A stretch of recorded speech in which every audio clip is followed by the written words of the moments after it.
Yang perlu kita pelajari pertama kali tentu adalah pengertian IP address. Setelah itu, pengertian subnet mask dan kemudian bagaimana menentukan subnet, menentukan host, dan menentukan broadcast-nya.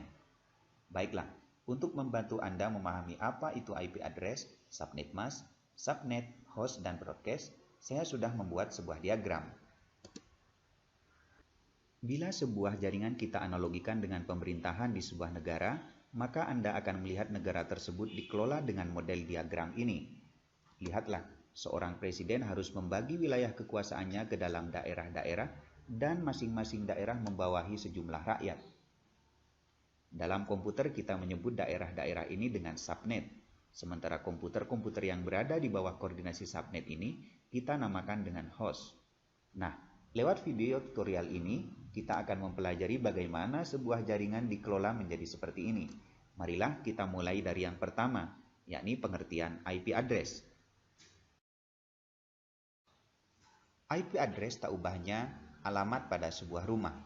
Bila sebuah rumah tidak memiliki alamat, maka tentu sulit mengunjunginya. Apalagi bila rumah tersebut berada dalam sekumpulan rumah yang sesak dan tidak teratur. Orang yang ingin berkunjung tentu sangat sulit dan bahkan tidak bisa menemukan rumah yang ia tuju.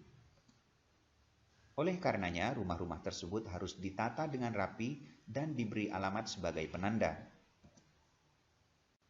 Nah, inilah contoh dari IP address yang sedang kita bahas.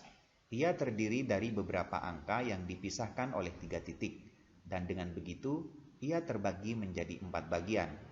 Masing-masing bagian kita sebut dengan oktet. Oktet pertama, oktet kedua, oktet ketiga, dan oktet keempat. Perlu Anda tahu bahwa angka-angka ini adalah angka desimal yang dikonversi dari angka biner, yakni angka yang digunakan pada setiap mesin komputer. Angka biner terdiri dari 2 angka saja, angka 1 dan angka 0. 1 berarti aktif dan 0 berarti tidak aktif. Masing-masing oktet pada IP address ini terdiri dari 8 angka biner, sehingga bila kita jumlahkan semuanya dari oktet pertama hingga oktet terakhir, maka jumlahnya menjadi 32 angka. Bagaimana cara mengkonversi angka biner menjadi angka desimal? Mula-mula marilah kita buat 8 buah kotak yang akan kita isi dengan angka-angka. Kita isi dari kotak yang paling kanan dengan angka 1, kelipatan angka 1 yakni 2, kelipatan angka 2 yakni 4, kelipatan angka 4 yakni 8, dan begitu seterusnya hingga kotak terakhir. Bila semua angka dalam kotak ini kita jumlahkan, maka hasilnya adalah 255. Selanjutnya, buat lagi 8 kotak seperti yang telah kita buat sebelumnya. Di kotak-kotak ini kita isi dengan angka biner yang hendak kita konversi menjadi angka desimal. Kita mulai dari kotak yang paling kanan. Setelah semua terisi, maka kita jumlahkan angka dalam kotak paling atas yang beririsan dengan kotak paling bawah yang berisi angka 1. Ingat, yang beririsan dengan angka 1 saja. Sementara yang beririsan dengan angka 0 kita abaikan. Nah, dalam contoh ini kita hanya akan menjumlahkan 2 kotak terakhir sebab kotak itulah yang beririsan dengan angka 1. Nah, jumlahnya 192. Bila semua oktet berisi angka 1, tentu nilai yang kita hasilkan adalah seperti ini. Semua oktet bernilai 255 sebab semua kotak kita jumlahkan. Mengapa oktet terakhir 192? Karena yang terisi angka 1 hanya 2 kotak terakhir tadi. Sekarang perlu Anda tahu bahwa secara fungsional IP address dibagi menjadi 2 bagian, yakni net ID dan host ID. Dalam contoh ini, 2 oktet pertama menjadi net ID, sementara 2 oktet terakhir menjadi host ID. Apakah pembagiannya terus-menerus seperti itu? Tentu tidak.